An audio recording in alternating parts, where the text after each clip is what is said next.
What's going on, guys? Read and Reflect here.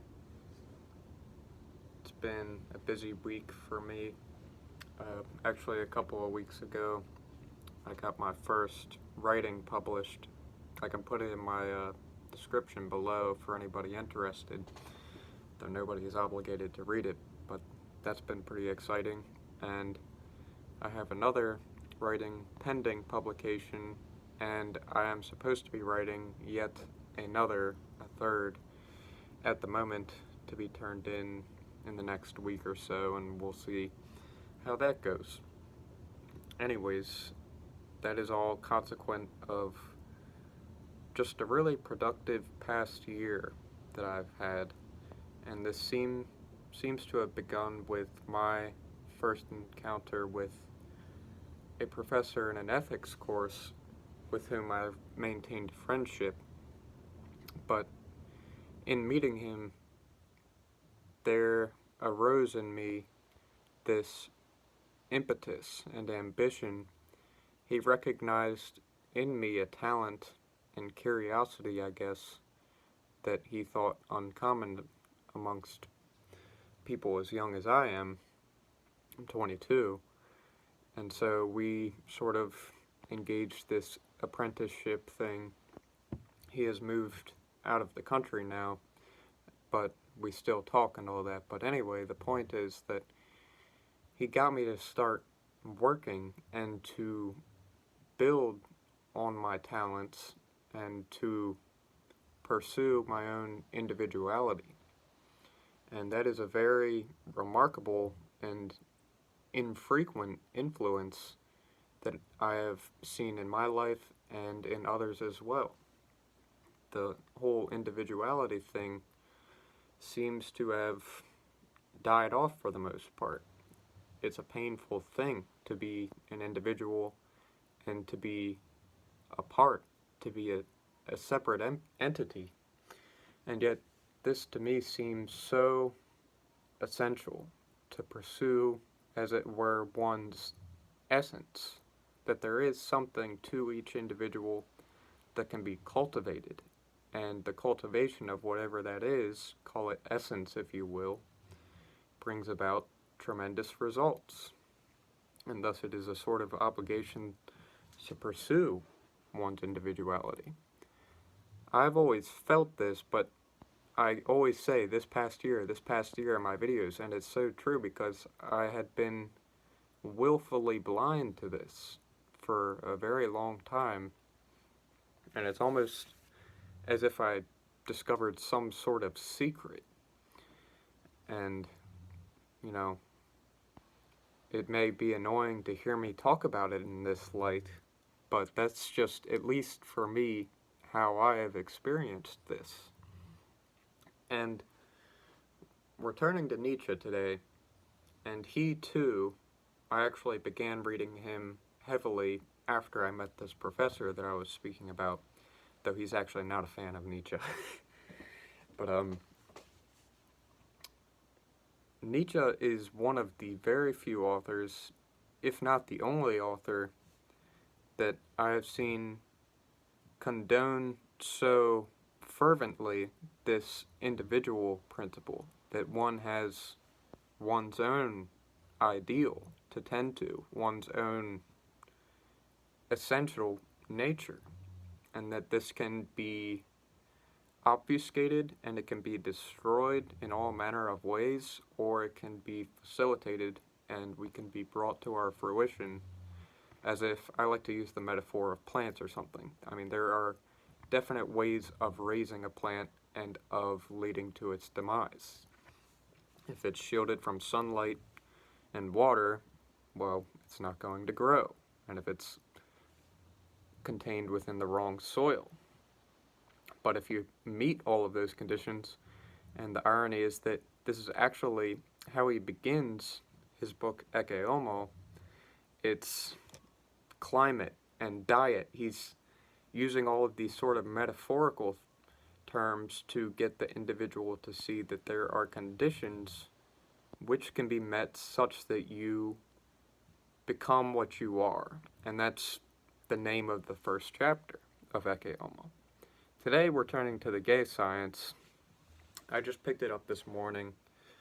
I've actually been, for this upcoming paper that I'm working on, been reading a lot of other more political philosophic literature, such as Benjamin Constant and Matthew Arnold and John Stuart Mill, letters of Thomas Jefferson. And that's great and all. I'd love to read new things, but Nietzsche is one of those guys who, every time I return to him, I am just bamboozled by the contrast of, he's just one of those super interesting guys. I am captivated right away whenever I pick him up, but he is so polarizing and so bombastic. There are people who indefatigably hate the guy, and then there are others who just can't get enough of him. I'm more of the latter, but I can definitely parse out the reasons why he has earned a lot of disrespect from people. But I think that he communicates some very beautiful messages, some necessary. I mean, there are some things that he says that if I did not hear anybody in the course of my lifetime say them, I could safely say that I've lived a lie. That's seriously how profound some of the things that he says are to me. And I don't think that's unfounded. He's had a tremendous effect, and anybody who has read him knows why. So I've selected a very short passage, and then there are a couple of sentences from a longer passage that I think express well this motif that I just hinted at. This one is section 284 in Book 4, and it's titled Faith in Oneself. Few people have faith in themselves. Of these few, some are endowed with it as with a useful blindness or a partial eclipse of their spirit. What would they behold if they could see to the bottom of themselves? While the rest have to acquire it. Everything good, fine, or great they do is first of all an argument against the skeptic inside them. They have to convince or persuade him, and that almost requires genius. These are the great self-dissatisfied people. So in the beginning, he paints a picture of what he might call the common man. And the common man is endowed with a natural faith in himself. There is no condition to his self-acceptance. I'm just good as I am, kind of thing. There's no obligation or ideal that I have to tend to. I am perfectly good in the way that I just act most naturally. And then in the second half of this little paragraph, he begins to paint a picture of what I would call the Jungian introvert and the thinking type, maybe the thinking intuitive type as well, where you find a person who is quite unlike the person just described. I am not good just as I am. In fact, I don't know what to do in this very moment. I'm afraid I'm going to make the wrong decision, and if I do, I'm going to condemn myself for it in the most discreet and terrorizing manner. I'm just going to be torturing myself with doubt, essentially. And I definitely tilt in this direction, and I don't know how many people there are like that, but Jung put it in Modern Man in Search of a Soul, I can't remember which chapter it was, that there are people whose first instinct to an event is either a yes or a no. So if one sees, I don't know, a ball or a piece of candy. That's good. There is one type of person who just sees the piece of candy and goes, without even so much as a thought, just goes for the piece of candy. Yes, I want that piece of candy. And then there is another type of person, the skeptical person with the intellectual conscience, which is one of Nietzsche's terms, who begins with a no and tries all that he can to find why he should say yes to this piece of candy. And he is not satisfied until he has exhausted himself trying to get himself to say yes. And, well, he never really gets the candy because he is just reasoning with himself why that would be a good idea. He's just challenging the event or the circumstance that has availed itself to him. I am much more like this, and so with the first type of person, faith in oneself comes so easily. You don't have to think about it at all. I just trust myself to act as I act, a sort of Zen meditative mind. And I love Zen, by the way. I would love to do a video on this. And so the more skeptical and thoughtful person actually, in the end, has to come to learn this Zen mindset, because you come to learn that this is just imbued in your nature. Not in everybody, as I said, but some people are just inclined to question and doubt before they act. And so you can observe that part of yourself and say, okay, that's just a natural thing that I'm going to do. I don't have to deny my questioning tendency, but I also have to act in the world, because it's just impossible not to. And the thought of not acting at all in the world is just an absurdity. It is the highest degree of asceticism that is, in fact, unattainable. It's an unrealistic ideal. We have to concede to the fact that we have to act in the world and that all of our actions are not going to be perfect. We are going to make wrong decisions, and we will have to deal with the consequences of them. And this is really, really hard for the skeptical type person like myself to learn. We have this insatiable drive toward perfection. We want to choose the right thing all of the time and to be the best at it all. And to me, Nietzsche's writings all seem a sort of lecture to this type of person, the free spirit that he calls it, to satisfy not only that questioning drive, but also the drive to work and to, as I said, act in the world, to become your fullest person. Because if you're just questioning everything, this is good, a good intellectual habit, and it develops your inner world, but that is just one-sided. As I talked about in my last Jung video, you need to conjoin the opposites. You need to interface with both the internal and external worlds. And he seemed to know this really well, because he is a brilliant mind, at least to my mind, but he also accomplished so much throughout his life. I mean, he is one of the most well-read intellectuals that I have encountered, and has such a broad scope.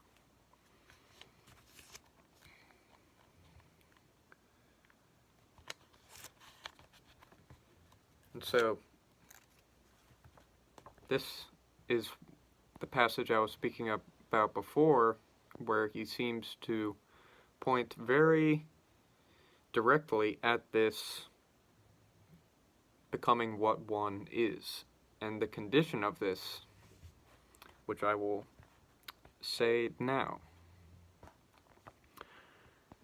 I shall keep silent about some points. I do not want to remain silent about my morality, which says to me, live in seclusion so that you can live for yourself. Live in ignorance about what seems most important to your age. Between yourself and today lay the skin of at least 3 centuries. And the clamor of today, the noise of wars and revolutions, should be a mere murmur for you. Oh, this is a huge, huge point to me because one of his main themes is the transvaluation of all values, and that the Übermensch, the higher man, creates values. He creates ideals. And we hear it repeated again and again. It's actually one of his sayings, God is dead, and he's pointing to the decline in belief in the Christian religion, from which has issued so many of our institutions in Western civilization. And so once you take away the religion, then even our institutions seem unfounded and dispensable. And we're not really sure about anything. And I see 2 ways that people approach this problem if they recognize it. One is to continue belief in the Christian religion. And that's great for people that can do that, for people to whom that is inscribed in their fate, or that is providence, which is the more Christian term for fate. I have no quarrel with that. But I also don't want to underestimate the idea of fate, that there is some ordained sequence of events, and the idea of fate seems to communicate to me that we shouldn't be illusioned by the idea that we have full authority over how our lives proceed, the sequence of our lives. That there is some free will to our existence. There is a great sensation of freedom in every moment. I can dance, or I can do, it seems I can do whatever I want right now. I could just talk about something completely different than what I've been talking about hitherto. And that is overwhelming in the highest degree. Once a value system collapses, you aren't sure how to exercise your freedom anymore, and your freedom is thus unprincipled. You don't know what actions are the right actions anymore, and why you should act at all. And so the Nietzschean skeptic, in the earlier phases, when he does not come to affirm his more active and ambitious side, is in a lot of trouble. He's the Dostoevskian Notes from the Underground character who has doubted himself out of existence and doesn't do anything. He is the nihilist par excellence. And that is not a good thing to be at all. I feel I have been there, and it's so personal that to talk about it is very difficult. And the tragedy of this to me is that I am sure that every day I see people who have been through this, just the utmost doubt and despair with life itself. There is no sensible reason of doing anything at all.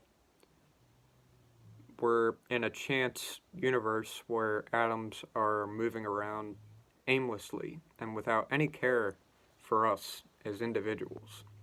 I have been there. I have felt that life is just totally empty.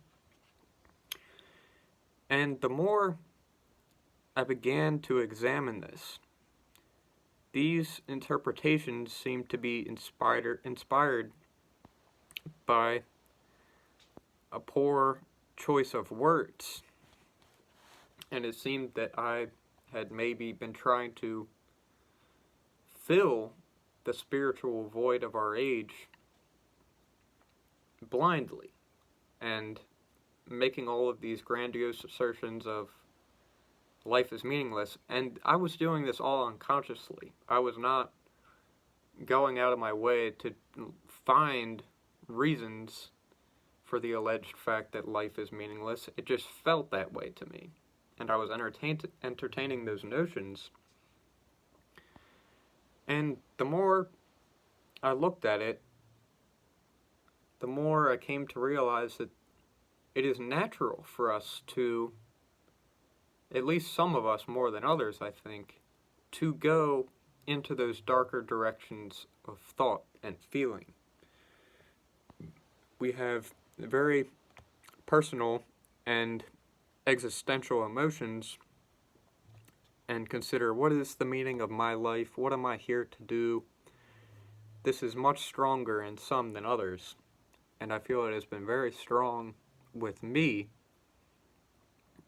And so, in the earliest days of my consciousness, it seemed I was very inexpert in my use of words. I was interpreting my pain and my doubt badly.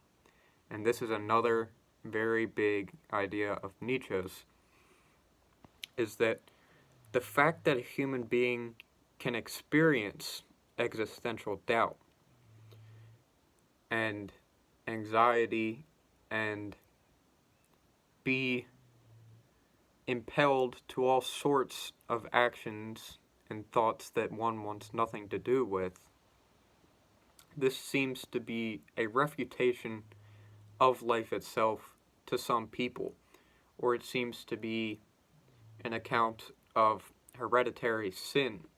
And I believe this is Kierkegaard's interpretation, but to be honest, I haven't read a whole lot of him yet. I plan on it. But I think he conceives dread as evidence of hereditary sin. And that doesn't necessarily mean that he thought dread to be a refutation of existence itself, but that seems to be a default interpretation of a lot of people, and it was for me. The fact that a human being could experience so much pain, and even without apparent cause, because my suffering itself seemed to be utterly meaningless. I didn't know why I would have these extreme questions about existence. It didn't seem to be a problem for many other people. And perhaps this is because I'm quite a solitary person. I'm more with my thoughts than I am with other people. Even when I'm around people, I am afar somewhere in my outlandish daydreams. But I also interact with people, and I don't think people like the person I just described need to be ashamed of that. I don't think I ever chose to be that way, more of an internal cat. But that's just the way that I am, and I have to embrace that. And he has taught me that. And I do want to read the very last sentence of this passage. He says he wants people to share not suffering, but joy. And this whole section that I just read from, I obviously only read a very small portion of it, but he was talking against pity. And anybody who knows Nietzsche's thought knows that he is against Christianity, and pity and Christianity are to him analogous. And he said that the ordinary Christian mindset wants to help others who appear to be suffering out of their suffering, to dispel suffering completely, to kill it where it stands, everywhere it stands. And this is revolting to Nietzsche, and the more I have thought about this. It's actually quite revolting to me, because if you take suffering completely out of the equation of life, there is then no reason for all of the highest accomplishments that we have made and for action. Because if all there is comfort and contentment, why not just be perfectly motionless and do nothing at all? It takes away that motive for acting in the world. And I say this again and again, I am not nearly as much against Christianity as Nietzsche is. I am quite worried by the absence of some value structure and some myth to orient our culture, because there seems to be a need for some meeting ground by which a populace can relate to each other. There doesn't seem to be any meeting ground for us as a modern civilization at which we can all meet and say, this is something we all believe in, let's work from here. We can make sense of things with this. And so, with the age of God is dead, as Nietzsche says it, all of these ideologies come in to fill the void, and thus we saw communism and Bolshevism and all of these state-based value systems that came in the 20th century. And these don't seem to work as well for us. And Nietzsche points more to Greek mythology because it didn't require faith, and there was no one interpretation to them. They could be interpreted quite variously by the individual, and were read mainly for their aesthetic value. And, well, it's hard to say whether the faith part isn't essential. These things are so beyond me. I don't criticize Christianity at all, but I do insofar as it condemns the man who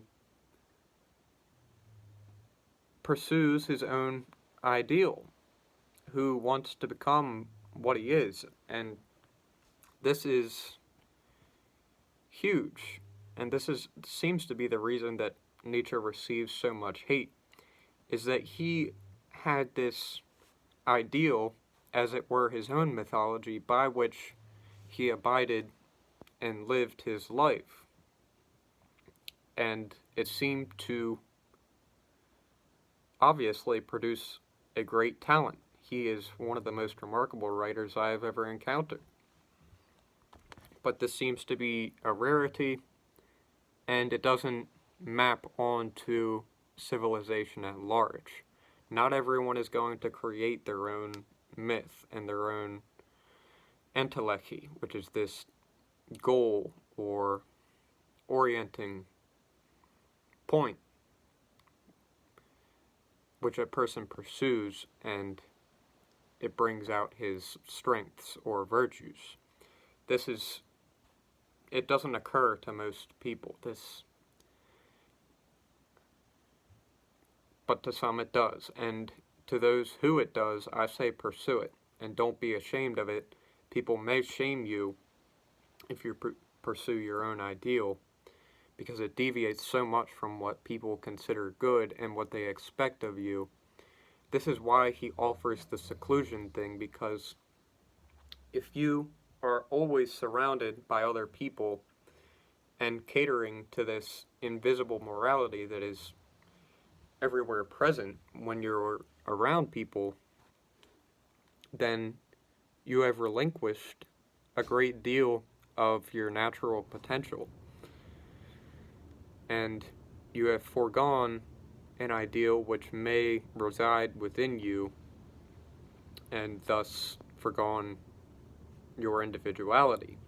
And anything that runs counter to that, I run counter to it.